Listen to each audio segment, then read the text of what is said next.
Everybody, welcome to Personal Mastery Training. And if it's your first time with me, like the name says, it's all about controlling that 3-pound mass between your ears, the gray matter.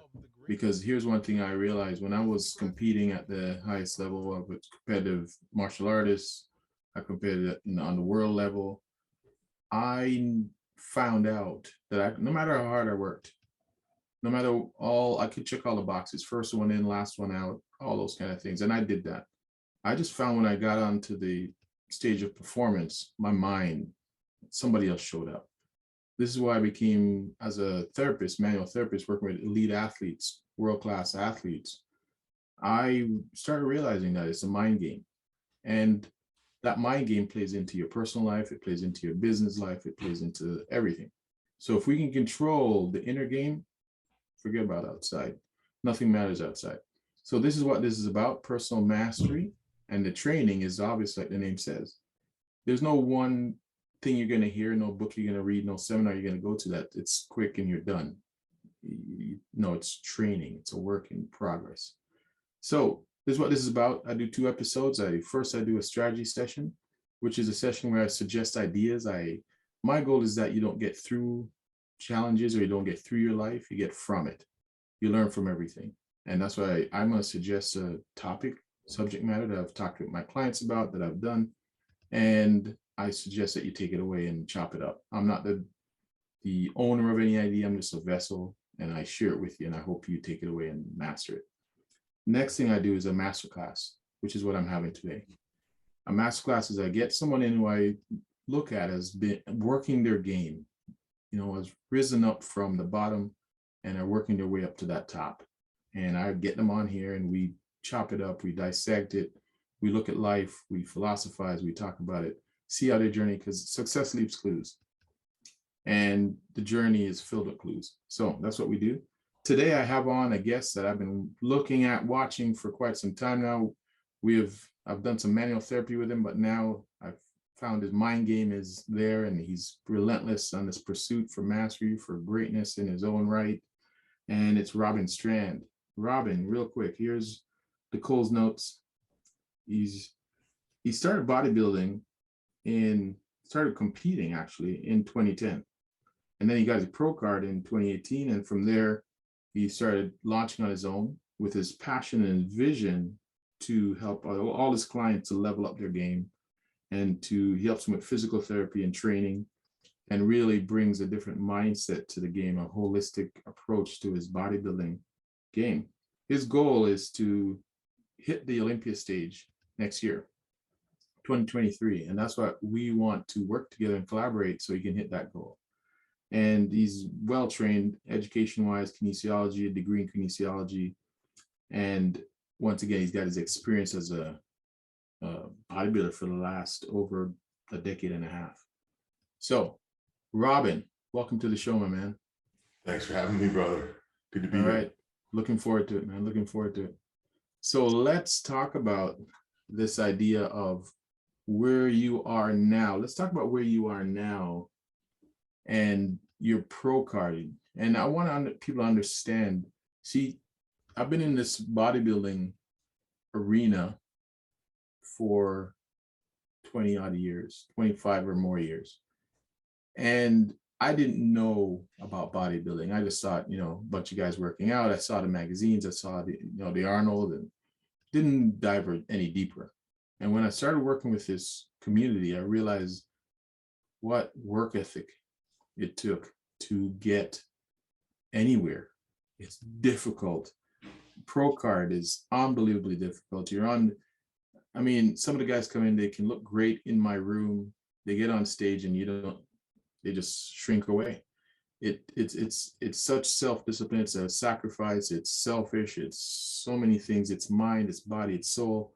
So Robin, tell me why, first of all, let's start with this. Why did you get into it? How did you get exposed to it? So I first got introduced to bodybuilding competitions almost by accident, because I had started working out for a different reason. And so when I got into bodybuilding competition, it was just because I had a friend who was interested. He saw a poster somewhere, and that friend was interested. in doing the competition. And he asked me to do it, to prepare for it with him. And so I agreed to do that. And then after doing it, I realized that it was something that I really wanted to do on that kind of level, like a higher level. So I decided, okay, I'm going to pursue this now. That's how it all started, just from that first competition, really. Right. And what was one thing or two that you really pulled the trigger for you and said, you know what? Yeah, I want to actually dedicate myself to this. I think it was because I had success originally in that, whereas I never had success in other places. And it was something that it really gave me a lot of empowerment, you know, through having that self-control and discipline that you mentioned. So because I feel like beforehand I had problems with self-discipline around food, even though I was only 16 or 17 when I first started, you know, actually competing, which is relatively young, and also relatively young to have any sort of issues with food. But regardless, I did have those issues, which started around the age of 15 when I started to realize that, you know, I was kind of uncomfortable in my own skin. And so that sense of control around those, the feeling, you know, comfortable in your own skin, around the food, and then realizing that those things could help me mentally, plus it was something apparently that I was good at, it just sealed the deal. And then self-control and feeling comfortable in your own skin, that's huge.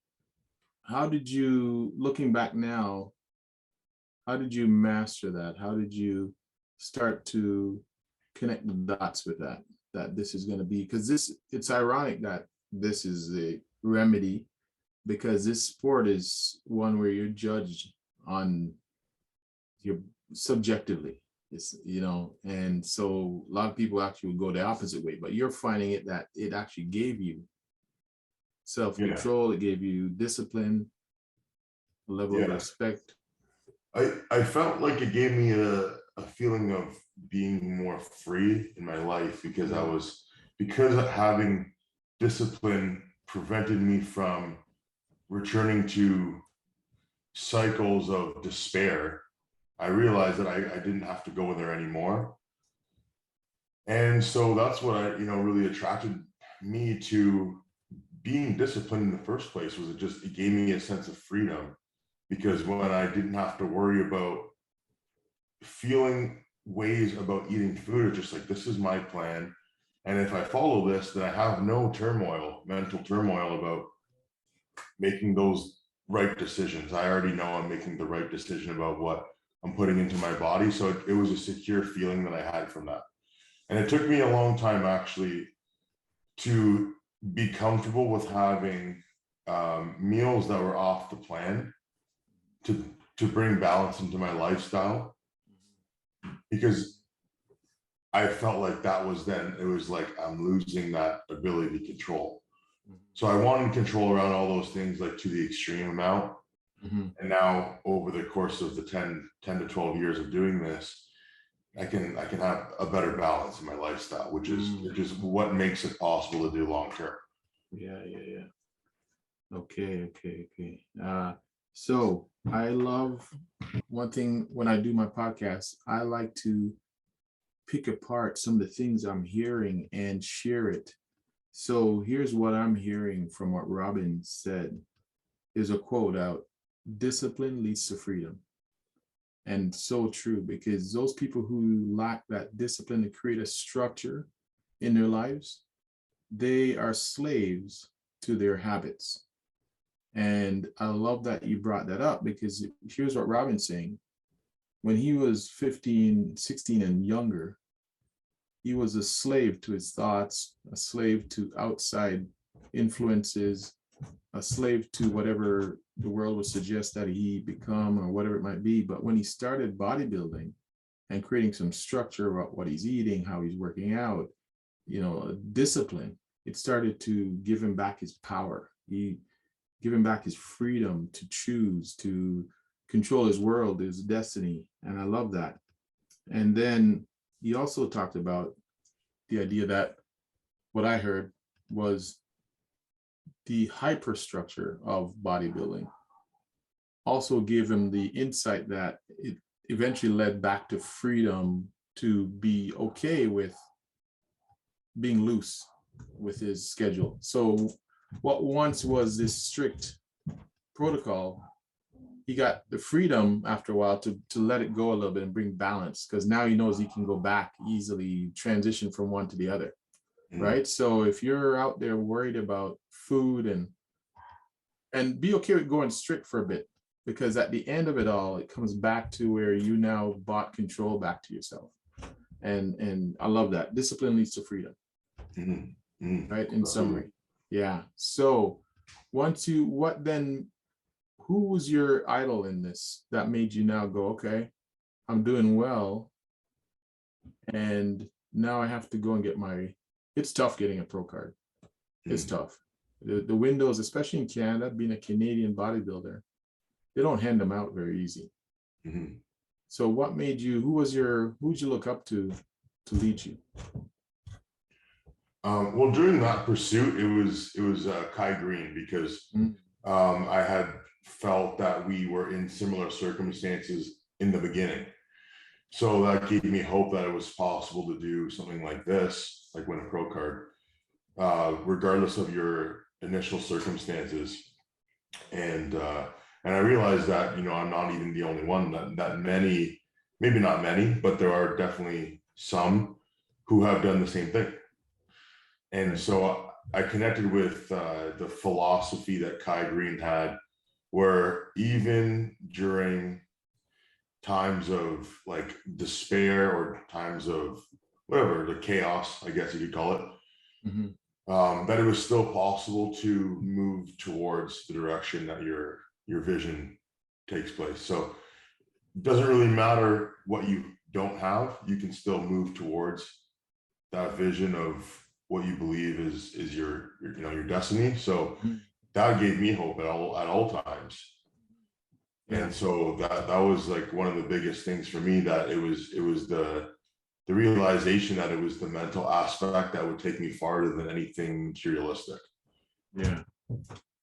And did you have people think you were crazy when you started getting into this, and naysayers, and how's that been for you? Because a lot of people don't know about the industry. Actually, they just they think drugs, they think narcissism. There's so many reasons why you get pushback. Did you get some pushback, and how do you push through? Well, I had both, because initially I had success, and I had like multiple successes right out of the gate. And so that brought initially an influx of positive supporters and negative haters at the same time. So, and that's something, and then still it's the same even now. Maybe the scale is different, or the scale changes, I guess, as you progress in that realm, but it's always been like, I don't see it as being anything less than 50-50. Right. It almost just seems like it's equal. Like, as you get more supporters, you get more haters, and vice versa. So it's almost like they breed each other, because when you get a bunch of haters, then you're going to have a supporter jump out and say, hey, he's not that bad, or something like this. Right. So, and then on the other hand, if you're getting too much love, someone's going to step in and be like, hey, wait a second. So yeah, I think it scales as your progression in the realm also scales. You're going to have those haters, and the thing is I don't think it's ever affected me too much. Right. For whatever reason. How did you, because this is a big thing for a lot of people when they're going for their dreams. It's a big thing to deal with hate, and even with praise too, because I feel like having a lot of praise can maybe coax you into certain beliefs. Like, it'll be easy for you, for example, like this is something that is meant to be, so it's already like a birthright almost. Like, you're entitled to it almost. Right. Which I think can be negative. So too much praise creates this entitlement that maybe I don't have to work quite so hard for this, because this is already mine. But haters can fuel you in the right direction. Yeah. Because if you really hear something from someone that causes the emotion in you, then that you can use that for a positive push. Yeah. You take that emotion and you can move it, because that's what it is, right? So using that emotion either way can be positive or negative on both ends. For anybody listening out there, for those truly tuning in, listen to that, dissect that a little bit.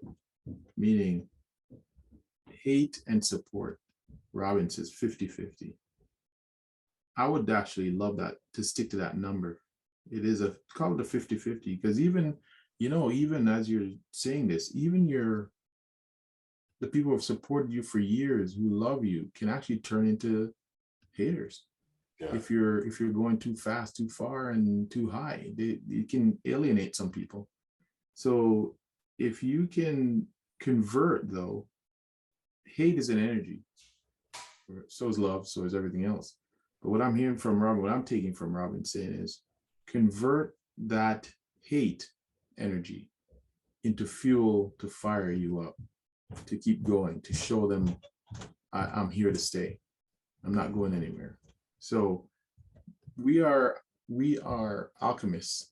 Human beings are alchemists. We can turn any energy into anything we want.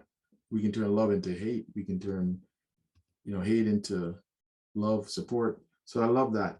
Convert, for those of you who are, because the biggest thing everyone's going to find is when they go after their dream, their passion, they're going to meet resistance and haters and people that's going to want them to, crabs in a barrel. They're going to want them to stay small so they don't feel insecure. So I love that you're doing that. Your haters, your supporters, and praise can be dangerous. I like that too, because you need a wet blanket, as Napoleon Hill would say. You need someone who's a wet blanket to kind of keep you in check, keep your head in the game, right? Because you look at Conor McGregor, he's never defended a title. I don't know if he likes he likes the climb. I don't know if he enjoys the top, because you get too comfortable. So 100%, 100%. And so you believe in goal setting? Yeah, I do, definitely. Yeah. And so what's your goals then now going forward? What are you looking at what do you see at the end? Well, at the very end of your professional career. At the very end of my professional career, I'm hoping that it can have created for me a way that I can empower other people and help them transform their own lives with whatever goals that they pursue. But my passion involves fitness and bodybuilding, so that's where I really like to work with people that are in fitness and bodybuilding. And I feel like the farther that I can push myself, then therefore I can also bring others along the way. Because if I don't really get very far, then I am not able to share as much with those who also want to get far. So, it's kind of like paving the way in a way. That's kind of what I want to get out of it. But in order to do that, the very next goal, the current pursuit is, like you mentioned, is to get to the Olympian by qualifying, winning a show to qualify. I'm securing myself in those IFBB ranks as a top competitor. And so therefore I can, like I said, I can pave that way for the people that I work with to realize that you can reach the top, and it's very possible. And then I tell them, okay, well, here's how you do it.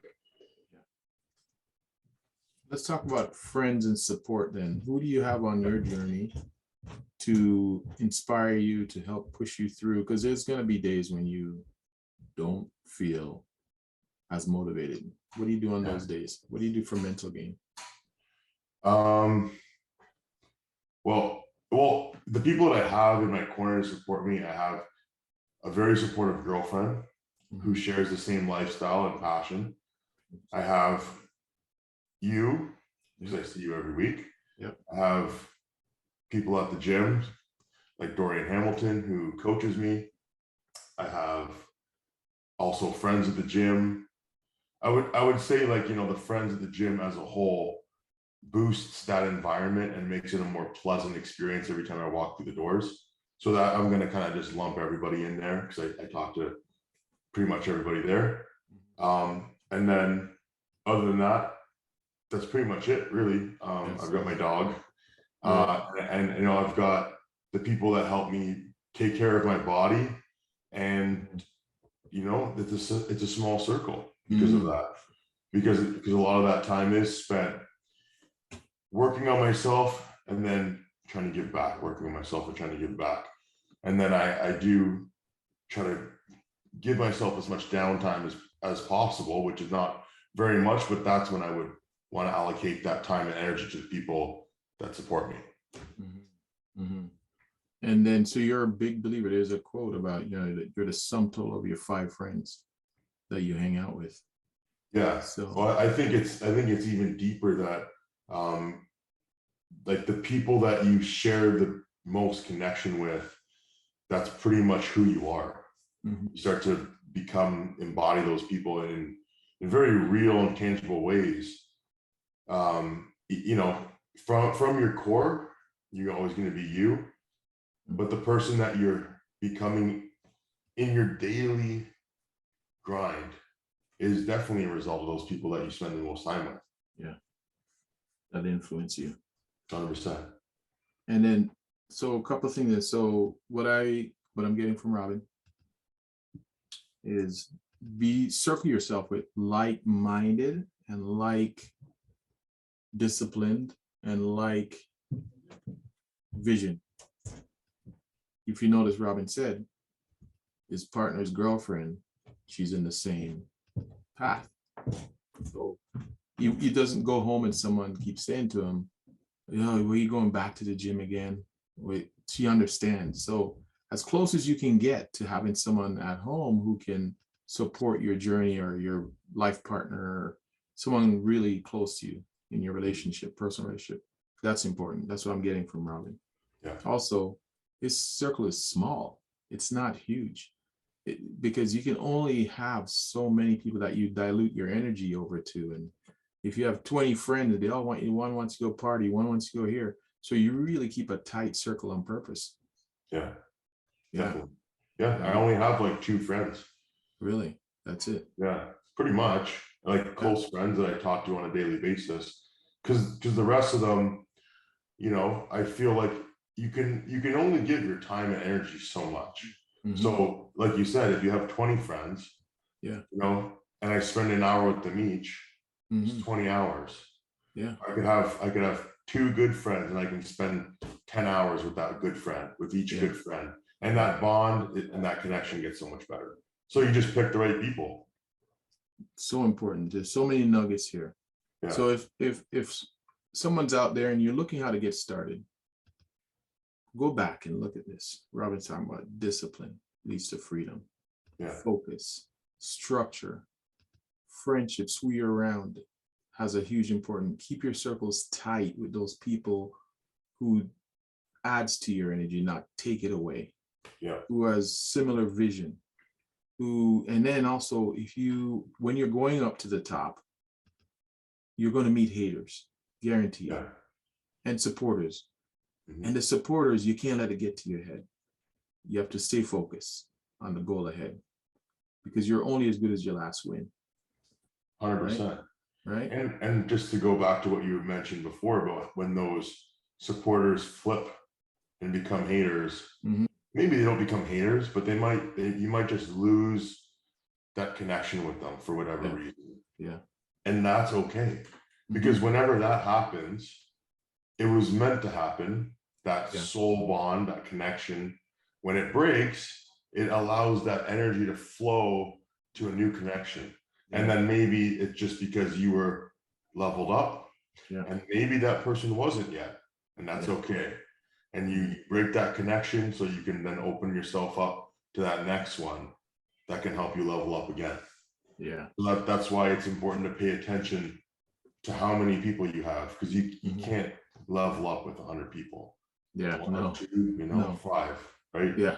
That's why they usually say you're the sum of, you're the closest 5 people. Yeah. So I think 5 is probably the max really close connections you can have. Yeah. Because you can have about 150 total communicative processes happening within your brain and organize about 150, relationships. But imagine, can you think of 150 people? It's probably hard to do that. People that you talk to on a daily basis. So that's so funny, because here's people they're upset if they have 5 friends on Facebook. They need thousands to feel they're worthy. But here we are talking about the real important thing in life is to have a small circle but you build depth, not width. Right? It's so funny, really, because we lose sight that 5 people liked your post and you're upset.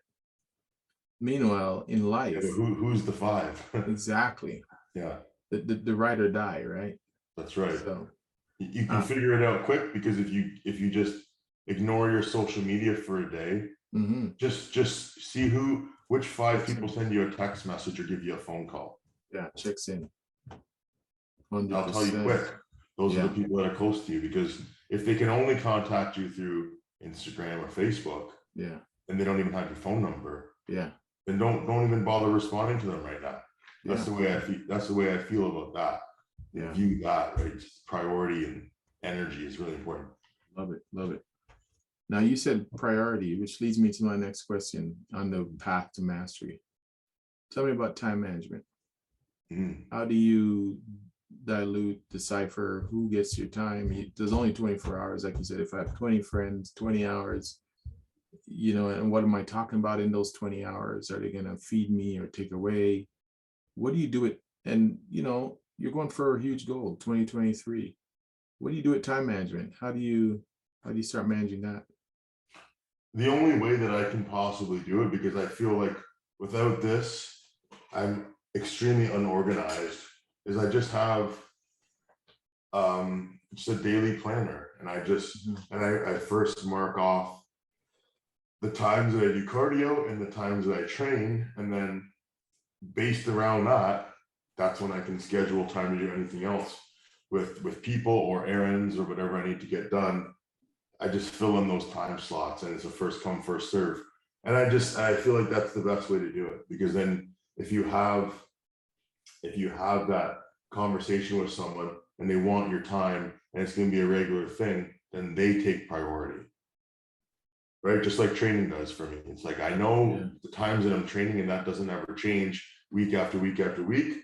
So I just book that in first. Same thing with meditation time or the priorities. Those get scheduled first, and then I fill up the rest of the day based on the other priorities, or what comes second and third. And then I always try to schedule in some time just to chill too. All right, I am writing down. So right now, what I've got from Robin is a blueprint for success. And here's what it is.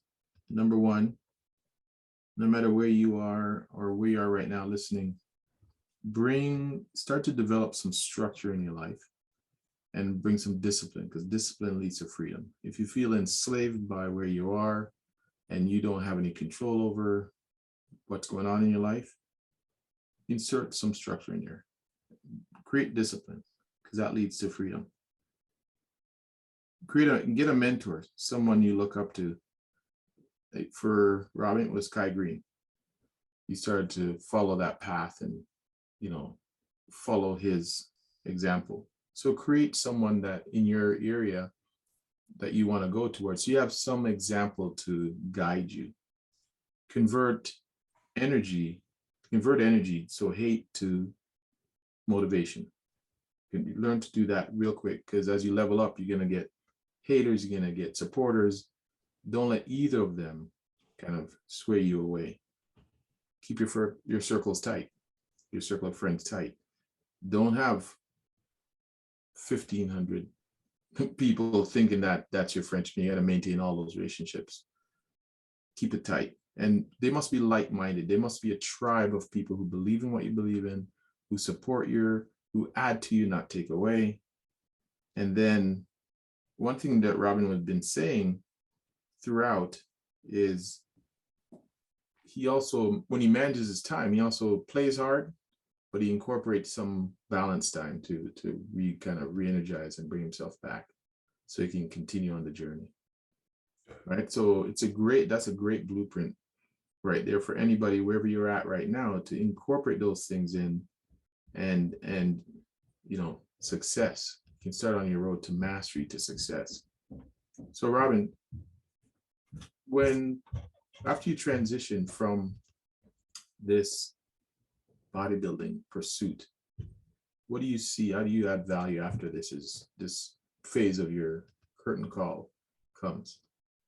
I still haven't 100% figured out what it is. Yeah, that's cool. So as of now, what it is for me is it's getting to a point where I can then take this business that I've started with coaching and helping people to the next level, whatever that looks like. But as of now, what it kind of looks like is it's like a separate entity. Like it's somewhere that people can come for all those things that they're looking for. So whether it's personal training and coaching, whether it's coaching for competition, whether it's coaching for mindset, whether it's coaching for another sport, you can also train for that in person with me there. And if you need to, we can then also open up time to work on your body and fix injuries or rehabilitate, or just work on physical therapy. So I can get in to that person's mind and body, and we're working towards specific goals. Love it. And I know, see, here's the thing, you have the blueprint in your soul already. So you just got to follow this blueprint. Once you make that transition, it's going to be success, because you've got the blueprint for mastery. So awesome. And how can someone get a hold of you, Robin? Like, how can they follow you, get a hold of you, find out more about how they can work with you? Yeah. What are some of the ways?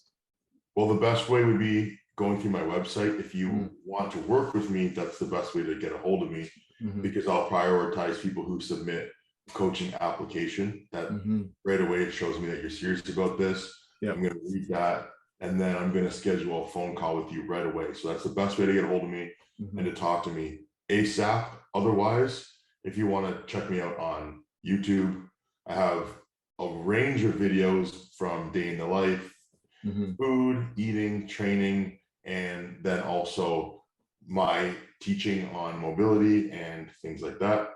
You can find that on YouTube, Robin Strand on YouTube. And then you can also get me on Instagram. I'm active on that as well, at Strand Strong. You can just send me a DM there as well if you have questions about the coaching. But yeah, other than that, email is on my Instagram bio as well. So that's another way you can get a hold of me. What's your website? Strandstrong.ca. Got it. All right, that'll be in our show notes. So Robin, amazing journey from an age of 15, not a one, as Zig Ziglar, an old motivational speaker, used to say, you're a wandering generality, just wandering around, lack of confidence, not comforting your own skin. You find this serendipitously, you found someone who says, hey, help me out. Boom, you found something you love, you locked into it. Then you started to develop the tools, the skills, everything you need, the resources you need to climb, and you continue to climb. And 2023, I know will be a big year for you, because you've got the steps.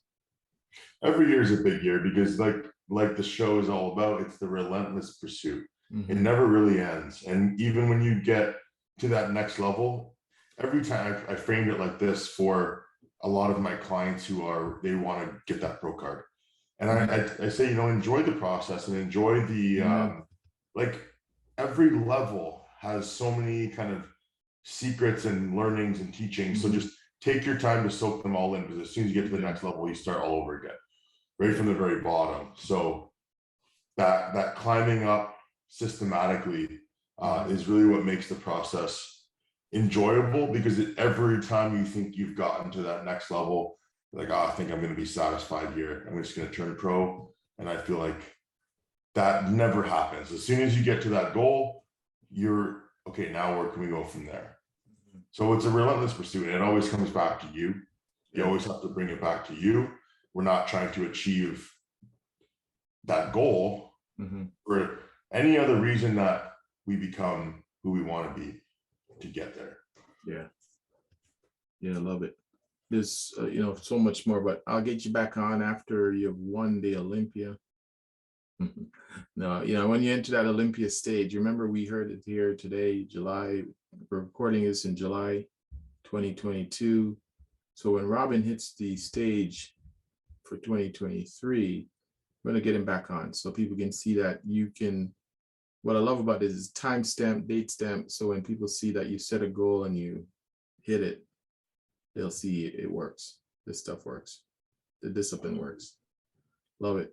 All right, Robin, appreciate you, man. I knew this would have been a hit out the park, just to pick in your brain and get you before you become at that top level. I want to get you so people can see, people can hear what it takes, and then you're applying it. So we're going to get there, and then we have you back on so people can learn that, yes, this stuff works.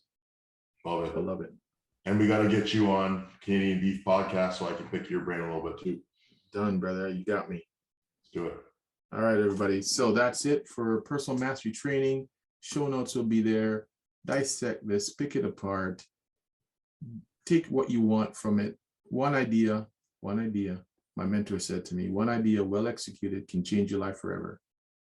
Implement the steps, the keys, the success leaves clues. Robin dropped a lot of diamonds here. Let's go make it happen. And you know why I do this? I do this because I want you to be relentless about your pursuit for mastery. Until next time, Robin, thanks again, man. Thank you, brother.